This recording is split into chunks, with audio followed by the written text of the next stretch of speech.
If my husband cheats on me, I will cheat back. Ndioko. If your husband buys land, buy land. If your husband pays the children's school fees, pay the children's school fees. If your husband pays the bills in the house, pay the bill in the house. If your husband start building house, start building house. As you all know my name, Ogbuefi Eze-Ana, Ugochitubelu, Oraifite. I be on the program Philosophy and Life.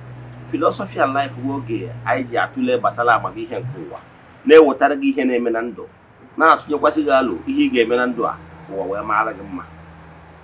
So na-esonyela anyị na-agwa ndị mmadụ gbasara Philosophy and Life, na-eshi akwasị esonyekwasịrị anyị, you will learn something that will change your life. As you already know my name, Ogbuefi Eze-Ana, Ugochitubelu, Oraifite. Yes, ihe nji wee bịa bụ inene vidio ntende, watch and learn from it. Gịnị ka ya bụ vidio na-akwụwa maka ihe a bụ ndụmọdụ nwaanyị bịara na-enye ụmụ nwaanyị ibie. Ọ na-abụ ihe ịgba anya mmiri na the rate of marriages they are crash nowadays, or even relationship ndị kwesịrị ịbụ na ndị awụ fiancé na ha ekwekọrịtago na ha ga-anụ di na nwunye anọkọtakwa asị na ọkrash ya. Ọtụtụ ndị mmadụ na-abịakwu mara inbox m na-akọwa ọtụtụ ihe. Ụfọdụ a na-asị m Eze-Ana ke ihe a ga-eme, kere ọrụ a ga-alụ, kere ọgwụ a ga-agwa, gwa ha na adịghị agwọ ọgwụ. Ọtụtụ ndị mmadụ abịago na-ebe anya mmiri. Ụfọdụ nwe ndị nke bịaranụ na-ebe anya mmiri the other day. A lady, a woman, a married woman, once married anyway, because now she is divorced. O nwere ụmụ ịtọ. Ihe ọ na-ebere akwa bụ na di ya mere gịnị, na di ya si na ya anụzi. Wee na-asị m Eze-Ana na ya need this marriage back desperately. Na ya ebuo na mmiri buo ngwọ fụ nke ka alụ, na ya chọrọ ka di ya chigata azụ. I laughed in Chinese. Beka na ama m ya etipie ụdọ sochikwazie na ọma ezuzi the length. So ya ka m ji wee fụ vidio wee sị ka m mụrụ ụlọ tụlee ya. Ihe m na-ekwu bụ ndụmọdụ m na-enye bụ gị bụ nwaanyị gị na di gị nọ, marakwa amalụ na gị na di gị adịghị compete onye bụ the head. Nke bụ eziokwu. Ụfọdụ ụmụ nwaanyị ga-asị he is cheating on me, he is cheating on me. Nke bụ eziokwu bụ na for that reason ka anya nwa bụ nwaanyị cheatkwasị. Ihe abụọ kpọ onye kpụ ya. Enwere onye bụ the head of that family.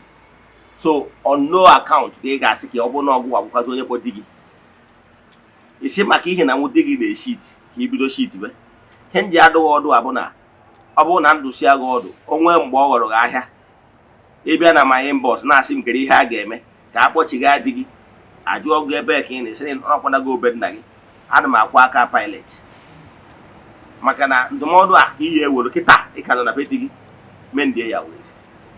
Mana ama na gị na di gị adịghị ama aka na onye nwa ji ego wee gota gị ma ọ bụ nụta gị etu ọbụla isi ti ihe. Mana nke bụ eziokwu na ịnọ nda his custody. Ọ bụrụ na ọ sị na esi na di gị eshitiri ka eshi itie nke gị, ihe m ji agwa gị na two wrongs adịghị make one right. Ịghọtara ya? So ana m achọ ịkọwara gị na ọ dịghị megoro ihe ọjọọ, na ezi agwa ka ị ga-eji wee correct ya wee gwa ya ihe dị na Sokoto dị na Sokoto. Ọ bụrụ ịma aka, maka na ọ bụrụ na ese ka ife ihe ị chọrọ ihe kwesịrị ịfụ, ibe akwa ikwesịrị ibe. Ọ bụkwara na ime ihe ikwesịrị ime, ị nara obe nna gị mana di gị nọ na bia ntị ọ dịkwa. Mgbe ahụ akwa ka iyi ebe ka nke bụ eziokwu. A ngwazi gị eziokwu akụrọ mmiri bifo mmechie.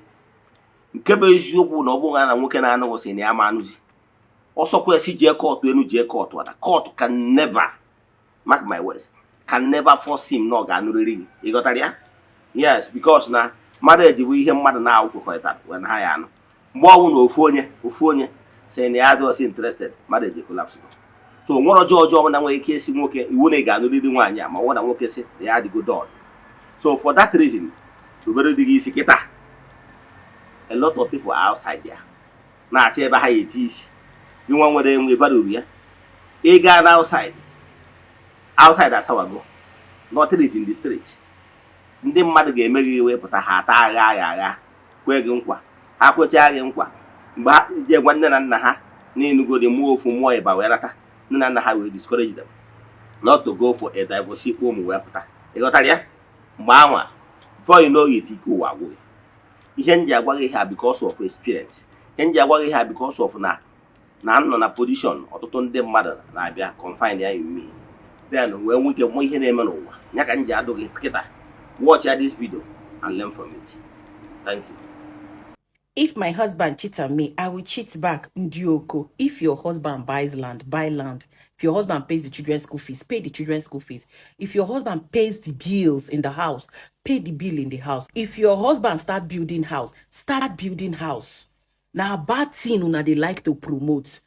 If then check well, some of you, your husband no intentionally they cheat. Now bad character, now pursue na husband come out. Instead of you to be praying to God to change your husband, or sit yourself down and advise yourself.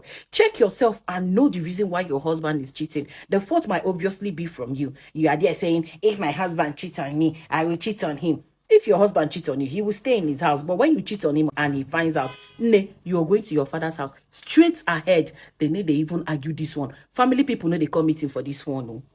It is only bad thing you people like to promote. Anywhere they give on a bad advice, now dear, all of them they gather. Market women, they sit down. Yeah, mama say it, mama shout it, papa shout it, papa. Where then they give on a better advice? Nobody they see you now dear. The life now your own. Go ahead and live it the way you want. God is in.